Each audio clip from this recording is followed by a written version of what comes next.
여러분 안녕하십니까, 강신업 변호사입니다. 오늘부터 시작됐습니다. 여러분들 누구를 뽑으셨습니까? 누구를 뽑겠습니까? 김문수, 홍준표, 한동훈, 안철수 중에서 여러분들은 누가 가장 적합하다고 생각을 하십니까? 대통령으로 말이죠. 지금 김문수 같은 경우는요, 바로 한대행과 만나서 단일화를 하겠다, 모든 세력과 손잡겠다는 얘기를 하고 나가는데요. 김문수 후보가 중요한 이유는 지금 당심 50%에서는 김문수 후보가 압도적이기 때문에 사실은 40% 이상을 얻지 않겠는가, 많게는 50%까지 내다보고 있습니다. 하지만 사람이 네 사람이다 보니까 50%를 얻어가지고 결선 없이 바로 그 확정 짓기는 어렵다라는 얘기가 나옵니다. 그렇다 하더라도 1위는 김문수가 될 것이다 라는 얘기가 나오고 있는데요. 김문수 후보는 한덕수 대통령 권한대행이 국무총리가 말이죠, 대선에 출마한다면 환영한다, 신속하고 공정한 단일화를 성사시키겠다라고 말하고 있습니다. 김문수 후보는 여의도 선거사무실에서 오늘 기자들과 만났는데요.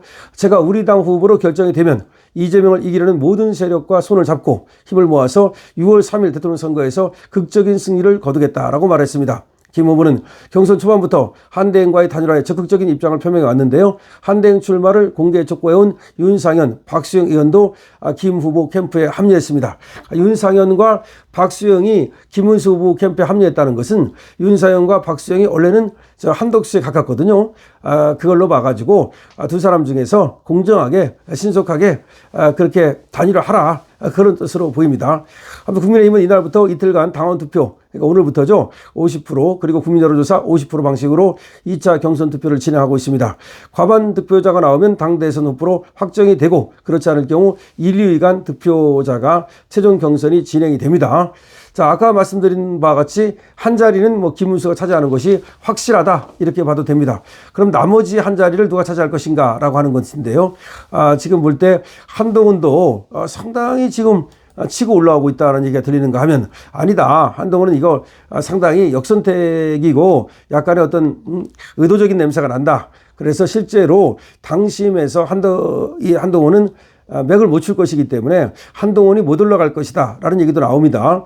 그럼 돈은 그렇게 한 번에 어떻게 빨리 거쳤느냐, 이거에 대해서는 물론 한동훈을 지지하는 세력들이 있는데 그 세력들은 오히려 윤에 반대하는 세력, 그리고 오히려 지금 국힘에 이 반대하는 세력들이 아니겠느냐, 그런 얘기도 있습니다. 그렇지만 또 한쪽에서는 그렇지 않다, 지금 당내에서도 한동훈을 지지하는 세력도 적지 않다, 이런 얘기도 나옵니다. 자, 그래서 그건 이제 지켜봐야 될 것 같은데요. 어쨌든 한 자리는 김문수, 한 자리는 한동훈이 될 가능성, 한 자리는 김문수, 한 자리는 홍준표가 될 가능성, 이 두 가지가 다 있어 보입니다. 그런데 만약에 한동훈이 올라갔을 때 이게 또 김문수와 한동훈 간에 이것이 혹시라도 역전 상태가 일어나는 게 아니냐라고 김문수를 지지하는 사람들은 걱정을 합니다. 그러나 그렇기는 어려울 것이다 라고 하는 게 아까 말씀드린 것처럼 이 당심이 그래도 김문수 쪽으로 쏠리지 않겠는가라는 얘기 때문이 그렇습니다. 자, 어쨌든 한덕수는 이제 출마를 갖다가 기정사실화하고 있는 것이고요. 여기에 지금 단일화에 대해서는 김문수와 홍준표가 다 같이 찬성을 하고 있으니까 그 단일화가 안 되고 각자 나가는 그런 어떤 일은 없을 것이다. 옛날에 각자 나갔다가 망했지 않습니까? 그때 홍준표하고 안철수하고 유승민이 다 나갔는데 이걸 다 합치면 50%가 넘는, 훨씬 넘는 말이죠. 이렇게 표를 얻었음에도 불구하고 41, 2%밖에 안 됐던 문재인한테 졌죠. 그게 이제 단일화가 안 됐기 때문인데, 이번에는 다행히도 말이죠, 사실상 자유보수 우파가 크게 갈라지질 않고 있습니다. 물론 자유통일당이 따로 후보를 내겠다라고 얘기는 했지만 사실은 자유통일당도 또 후보를 낼지 안 낼지도 봐야 되고, 낸다 하더라도 나중에 가서 다시 또 이 한덕수나 김문수하고 또 그쪽 지금 국힘하고 한덕수하고의 그 경쟁에서 이긴 사람하고 지금 단일화를 할 가능성이 있기 때문에 이건 크게 걱정하지 않는 분위기입니다. 우리 공화당과 자유민주당도 따로 후보를 내지 않고 지금 김문수라든지 이렇게 지지를 하기로 했고요. 이거는 천만 다행이다. 그러니까 자유보수 우파가 지금 이렇게 분열되지 않고 있는 거. 물론 약간의 분열 현상이 없는 건 아니지만 크게 분열되지 않고 있는 거는 천만 다행이다. 그건 왜 그러냐면 이재명이라고 하는 희대의 적, 그리고 이재명이라고 하는 희대의 강한 적 앞에서 우리가 적전 분열을 일으킨다면 이거는 희망이 없다는 걸 알고 있는 거죠. 옛날에 문재인 때만 해도 오히려 문재인을 우습게 보고 어떻게 보면 누구든지 나가면 이기는 거 아니냐. 3자 대결에서도 이길 수 있다. 이렇게 착각을 했던 겁니다. 그 착각이 그야말로 참패를 불러왔던 거죠. 근데 이번에는 이재명이 워낙 앞서가고 또 이재명이 강적이라는 것이 알려지는 바람에 이 착각을 안 하게 됐다는 것은 다행이다는 겁니다.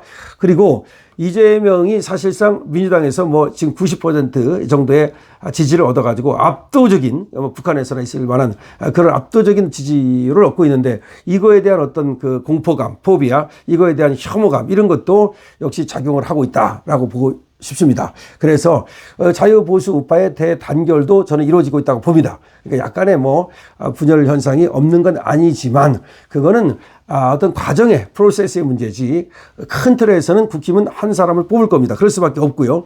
그런 다음에 한덕수하고의 단일화에 대해서도 지금 전부 다 마음이 모아지고 있지 않습니까? 이거는 정말로 이재명을 이기기 위해서는 반 이재명 세력이 모두 합해야 된다는 그런 어떤 절박감 때문에 나오는 것이고 그 절박감이 오히려 이번에 이재명을 이기게 하지 않겠는가. 그 절박감 때문에 이번에 승리하는 것이 아닌가 이런 생각이 듭니다. 이번에 그러니까 우리의 승리 키워드는 절박감입니다. 이재명을 이겨야 된다는 그런 어떤 우리가 반드시 이겨야 된다는 그런 그야말로 이 밑에서부터 우러나오는 그런 절박감 이것이 우리를 단결케 한 것이고 우리가 단결하면은 이재명을 이길 수 있다 이렇게 이어지는 거죠. 물론 이재명이 강적이긴 합니다만 저는 승리 가능성이 높다고 생각을 합니다. 아까 말씀드린 것처럼 이재명은 너무나 지금 완사이드하게 자기가 혼자 앞서가기 때문에 지금 시너지 효과를 만들지 못하고 있고 오히려 거기에 대해서 김동연이라든가 이런 사람들이 상당히 불만을 표시하고 있습니다. 그래 이게 민주적인 정당이냐, 민주적인 정당에서 어떻게 이런 수치가 나올 수 있느냐라고 하는 거죠. 아마 깜짝 놀랐을 거예요. 김경수나 김동연도 나가면서 적어도 이 정도일 거라고는 생각 못했을 겁니다. 그래서 어느 정도의 지지를 얻어가지고 다음에 하나의 기반으로 삼으려고 했는데 기반이고 뭐고 뭐 전혀 한 자릿수 갖고 뭘 하겠습니까? 그러니까 여기에 대한 어떤 불만이 굉장한 것 같아요. 그런데 이재명이 뭐 거기에 대해서 눈 하나 깜짝 안 하겠지만 오히려 민주당의 저 어떤 그 파시즘 같은 민주당의 어떤 그 독재 적인 어떤 그 모습 이런 것들이 드러나면서 오히려 이것이 역효과가 났다. 저는 이재명 역효과, 민주당 역효과가 났다라고 생각을 합니다. 그런데 이쪽은 지금까지 보면은 뭐 안에서 뭐 초딩 같다, 뭐 유치하다 이런 얘기가 나오지만 그것은 뭐 하나의 프로세스를 보고 결국은 이제 결과가 중요하니까 두 명을 만들고 두 명에서 또 하나를 만들고 한 명이 다시 한덕수랑 또 시너지 효과를 내는 그런 단일화를 하고 그러면 그것이 하나의 이제 관심을 끄는 거죠. 눈과 귀를 잡고 그렇게 해서 이재명을 지워버리는 그런 효과를 가질 수 있다라고 저는 충분히 봅니다. 그래서 오히려 질 것 같을 때 이기고 이길 것 같을 때 지고 그러잖아요. 뭐 스포츠도 그런데 지금 이재명은 너무나 자기가 완사이드하게 앞서가기 때문에 이길 거라고 당연히 생각하겠지만 그렇지 않다. 이해창의 경우를 봐도 이해창이가 얼마나 앞서갔습니까? 그야말로 대통령이 당선되면 7년 대통령이다. 왜냐하면 그 전에 2년도 대통령 역할을 했다라고 봐가지고서 그렇게까지 얘기를 했지만 결국은 또 그런 어떤 안이함이라든가 내지는 또 너무 앞서가다 보니까 다른 사람들하고 연대할 생각을 안 하고 독불장군식으로 나가다가 결국은 깨지지 않았습니까? 그런데 오히려 우리가 약하다고 생각하면 우리가 위험하다고 생각하면 우리는 연합을 하게 되거든요. 합종 연행을 하게 되거든요. 이것이 오히려 승리의 비책이 되거든요. 그래서 제가 합종책과 연행책이라는 걸 말씀을 드렸는데 이것이 바로 승리의 비책입니다. 우리가 전부 다 세로로 그리고 또 가로로 합하고 모이고 이러면 이것이 승리의 비책이 된다라고 말할 수 있습니다. 자, 여러분들은 누구를 이제 선택하시겠습니까? 지금 시작이 됐습니다. 오늘 아침 8시부터 모바일 그리고 ARS 지금 투표가 시작이 됐는데요. 내일까지입니다. 여러분 누구를 선택하시겠습니까? 그리고 누가 나가야 가장 좋다고 생각하십니까? 두 명 중에 한 명은 누구일까요? 김문수가 한 명이라면 나머지 한 명은 누구일까요? 여러분들께서 또 의견 주시고요. 만약에 김문수가 나간다면 김문수와 한덕수가 단일화를 한다면 누가 이길까요? 또 여러분들은 누가 좋다고 생각하십니까? 많은 의견 주시기 바랍니다. 강신업 TV입니다.